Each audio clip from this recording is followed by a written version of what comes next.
Good evening, Chris. Happy Friday, man. Have a great weekend. And thanks to you at home for joining us this hour. This is, of course, the fourth day of the shutdown of the federal government. And apparently the fourth day is when the Democratic Party starts pulling rabbits out of hats to try to save the Republican Party. Good afternoon, Madam Speaker, all of my colleagues, ladies and gentlemen.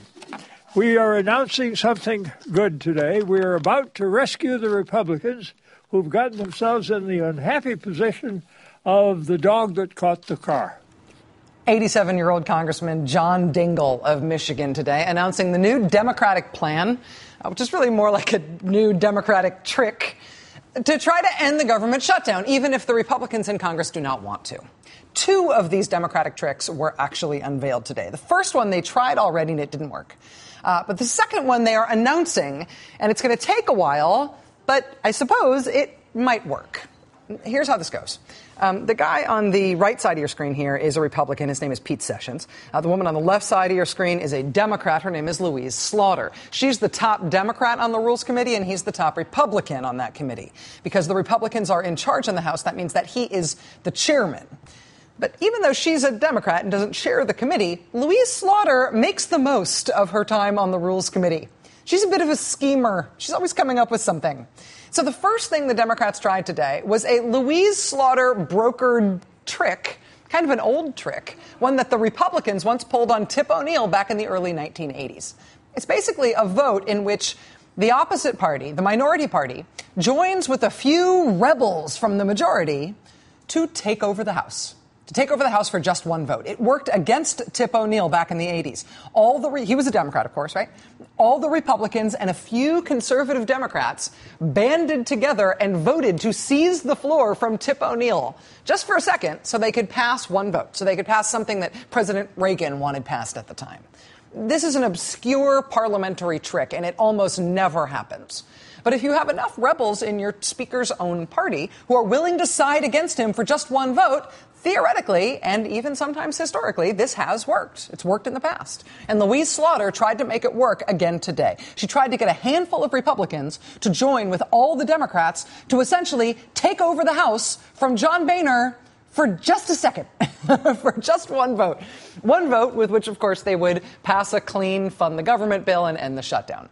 Louise Slaughter said yesterday that she was going to do this. She tried it today, and it failed. No Republicans were willing to side against John Boehner, even for just one vote, and so it failed. Huffington Post has been doing a running tally of which Republicans have been saying that they don't want to shut down anymore, which Republicans have been saying that they would vote for a clean bill to fund the government and stop the shutdown. These are all the Republicans who've been telling the press, particularly their hometown press, that they would happily vote for a bill to fund the government, a clean bill. They don't want to shut down. All of these guys have been saying they do not agree with Speaker John Boehner. They would vote to fund the government cleanly if only they were given a chance to cast that vote. These guys have all been saying that. But given the chance to actually do it through the vehicle of Louise Slaughter's old Tip O'Neill trick today, none of these guys actually followed through and did what they said they would do. Not a single one of them did what they have been telling their constituents and telling the local press in their home districts that they would do if they had a chance, even though Louise Slaughter today gave them a chance to do it. And that brings us to Democratic trick number 2. Turns out there were 2 rabbits in that old hat today. The second Democratic trick to try to rescue Republicans from the shutdown today was announced at this unexpected late Friday press conference from the House Democrats. As soon as the Louise Slaughter plan didn't work out, Democrats convened the press to announce that they had figured out another way of trying to go about it. Now, to be clear here, what's going on is not Democrats making some kind of offer to the Republicans in a negotiation about policy, right? This is not a Democratic negotiating strategy that is evolving here. Democrats are not trying to be persuasive to John Boehner or something. What the Democrats are trying to do is steal John Boehner's job. They're trying to figure out a procedural way, some sort of trick to maneuver around him so they can restart the government, even though he won't do it. More than enough Republicans have said publicly that they hold the same positions that the Democrats do, which is that the government should be started up again and we should settle our policy issues through some other means of fighting. More than enough Republicans have said that publicly, that it should be possible. But it's left to the Democrats to try to find a way to make that true. it's left to the Democrats to try to find ways to let those supposedly more moderate Republicans find a way to put their money where their mouths are. So they tried the Louise Slaughter rule, which effectively would have put Louise Slaughter in charge of the House for a second instead of John Boehner. That didn't work. Now their plan is to take over John Boehner's job, to maneuver around him for one vote by using something that is technically called a discharge petition, but which for the last few years at least, everybody really just thinks of as the Reese Witherspoon option. In the Reese Witherspoon movie Legally Blonde 2, not only did the whole plot turn on a successful use of a discharge petition, but Reese Witherspoon and her castmates did, in the movie, basically a perfect job of explaining how one works. So watch this here. What they are explaining here is now the Democrats' best idea and probably our nation's best chance for ending our very real 4-day-old government shutdown. I just don't think I'm cut out for this. Oh, we have a plan. 2 words for you. Discharge petition. With a couple hundred signatures, we can spring Bruiser's bill from committee straight to the House floor for a vote. I don't know. That sounds really complicated. You've come farther than any of us while maintaining your bounce and sparkle. We never sparkle. I mean, none of us ever thought one person could make a difference until you came along. Well, if I remember correctly, isn't that like 218 signatures? It's not that hard. Yeah. I guess I know women with more shoes than that. Oh, wait, that's me. Elle, it's time to finish what you started.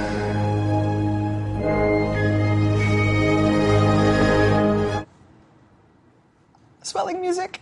And it works. It's in the movie, it works. Bruiser's bill can't come to the floor for a vote otherwise because the speaker won't let it come to a vote, and it gets forced onto the floor for a vote by Reese Witherspoon. She gets 218 signatures, and that's enough to do an end run around the speaker, who's blocking something that most members of Congress want to vote for if only they'd have the chance.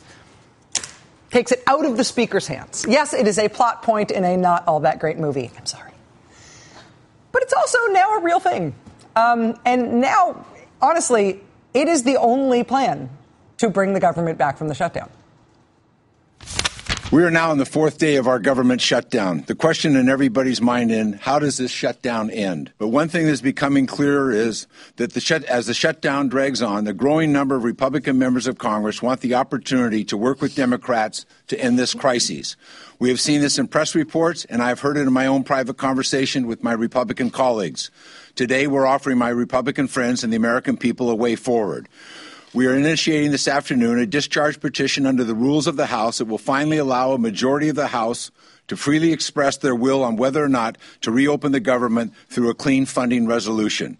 If a majority of members sign this petition, House members can take up an up or down vote on reopening the government as early as October 14th.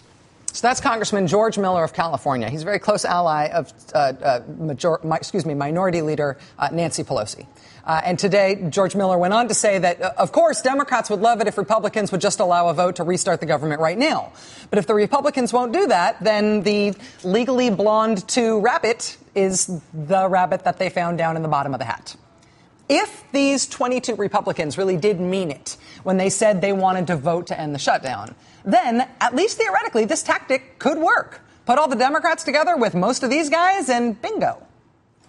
Because it theoretically could work, you started to see some excitement about this idea on the left today. Huffington Post today led with this as a possible solution all afternoon long. Over at the Daily Kos, which is a real liberal hub online, the first recommended diary about this plan finished with this little happy dance. Like Mr. T, I pity the fool who went up against Nancy Pelosi in a game of vote whipping and parliamentary maneuvers with death on the line. On the left.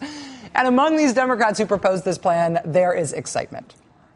In the Beltway press, on the other hand, there is wall-to-wall, eye-rolling skepticism that anything like this could ever work. Discharge petitions have not worked on Capitol Hill in a long time. The last one that worked was 11 years ago, on a campaign finance bill 11 years ago. Before that, though, a few years before that, it worked on a gun rights bill. I don't know why the Beltway thinks that circumstances like those are somehow more unusual, more special than what we've got right now, which is the first ever shutdown of the federal government during wartime with no end in sight. The Beltway, however, all the old hands think this cannot be done. The Beltway press thinks, sure, the Reese Witherspoon cure is cute, but it could never work. Why are they so sure? Let's talk to a guy who thinks the whole idea is nuts. Joining us now is Steve LaTourette. He's a former Republican congressman from Ohio. He retired this year. I should say during his 9 terms in office, he was known for being willing to criticize his own party's right flank when the mood struck him. Congressman, thank you for being here tonight. Well, Rachel, thank you. And as I told your producer, I can now cross this off my bucket list. So I appreciate being on the show. This is a rare thing to be on a bucket list. Actually, I'm going to try to not think about that. Am I right in characterizing your position on this discharge petition as basically that this is nuts, it can never happen? Well, yeah. I mean, if you took a snowball, Rachel, and put it in a microwave oven, it has a better chance of survival than this discharge petition. And you know, John Dingell, you watch these guys at this press conference, and it's all tongue-in-cheek because this discharge petition and Louisa Slaughter's vote on the previous question, they almost never work. And I would suggest that John Dingell, good friend who's been in the House over 50 years, the next time he puts his name on a Republican discharge petition will be the first time. So the parties never like to do this. It has happened. It's not historically unprecedented. We've got campaign finance bill in which it happened. There's a gun bill on which it happened. The previous question, the Louis Slaughter trick today, that did actually work against Tip O'Neill. Why is it impossible if there are more than 20 Republicans who want that outcome, and maybe this is the only way to get it? Well, it's not the only way to get it, and I'll be glad to talk about that. But it's not as simple. I mean, they want to say that this is simple. When you defeat the previous question, Louis Slaughter's trick, you're not just abandoning the speaker for one vote. That then lets the movant, Mrs. Slaughter, write any proposal she wants. And the majority isn't going to do that. Nancy Pelosi wouldn't do that. And as a matter of fact, if you look up all the Democrats who ever signed a discharge petition when Mrs. Pelosi was Speaker, they're now called former members because it doesn't go over very well. And the same thing with the discharge petition. Now, that is an abrogation of the legislative process. It's not the way that things are supposed to get done. And it would be just as disloyal of these 20 Republicans as it is disloyal of these 25 nuts that are holding the country hostage. When we think about how this is going to get resolved, I feel like I'm not a great predictor in politics. If you go back and look at my predictions, I'm the one with the shattered crystal ball. I don't even deserve to be in those contests. But I feel like when I look at the Democrats right now, both in Congress and in the White House, I see 0% chance that they will turn either this shutdown or especially the debt ceiling into an opportunity to negotiate policy points with the Republicans. Democrats, I feel like, believe it's an abrogation of the governing process to let this happen at the end of a barrel of a gun. And therefore, I really see the only solution as some sort of clean resolution being passed. I do disagree with you. And, I would just go back when President Obama was Senator Obama. He didn't think he was going to vote and didn't vote to raise the debt limit. So, But there was no chance that we were going to be up against the debt limit when he did that. I mean. Well, but you know what? I mean, that's an answer without an answer. I mean, either we pay the debts that we have incurred, as he suggested, or we don't. And it doesn't matter whether George Bush is the president or Barack Obama is the president. There is a way out. And the thing that sort of got lost in the Democratic trickery is Ron Kind, Democrat from Wisconsin, went with Charlie Dent and indicated that there were members on both sides that would vote for a CR if they dealt with something as small as the medical device tax. Now, I know that's horsing around with Obamacare, but, 76 senators agreed to rescind the medical device tax. So there are ways out, and I would suggest that, here's John Boehner's position, that you want us to extend the borrowing authority of the United States. It's reasonable then to have a conversation as to why we have to borrow so much money. And that's what he's asking for. And I'm telling you that there is a way out. But, the quote out of the White House today by somebody that we're winning. This isn't about winning. This is about fixing the country. And if everybody gives a little bit, you'll have plenty of votes and we'll get out of here. And the outliers on the right and the left, they can go on MSNBC and Fox News and say, oh, we got screwed. Who cares? Get 218 votes. But fixing the country by threatening default is impossible. And it's actually, I think, a dishonest way to think about it. I mean, I hear you that we ought to be talking about long-term issues like the debt. Maybe there are parts of Obamacare, like this medical device tax, where they could find big bipartisan consensus. But putting the potential for international economic catastrophe and American economic collapse as the price of having that conversation now instead of later, Right. We can't ever do it. No, ever. And we're not going to default. I'm going to tell you, John Boehner's a friend of mine. We're both from Ohio. I served with him for 18 years. He's not going to let that happen. But the problem is, and the reason this isn't working like Tip O'Neill and Ronald Reagan, there is an absence of trust between the White House and the House Republicans. Sure, now you can say, oh, it's Obama's fault or it's Boehner's fault. It really doesn't make any difference. And so when the president says, I'll talk to you all you want if you just do this, it's what I call the Wimpy statement. Like, you're not old enough to remember Wimpy and Popeye, but you know, Wimpy would go in and say, hey, I'll tell you what, I'd gladly pay a Tuesday for the hamburger today. The Republicans don't buy that from the president. Yeah, and so if you they have were to do giving him a something. hamburger, okay. But at this point, it's like, keep the government going, avoid catastrophe. We could talk about this all night. I have a feeling we'd end up at the same place. But Probably. Your willingness to have the conversation and the civility and spirit with which you approach it, I really appreciate, sir. Thank you. My pleasure. Former Congressman Steve LaTourette, Republican of Ohio. I should tell you, he's now president of the McDonald Hopkins lobbying firm. All right. Here for the interview tonight is the one and only Dan Rather. He is here in person. Plus, there is something spooky going on in a very big election that's happening in our country very soon that nobody's paying attention to because of the shutdown. And also, there's booze. All ahead. All still to come. Stay with us.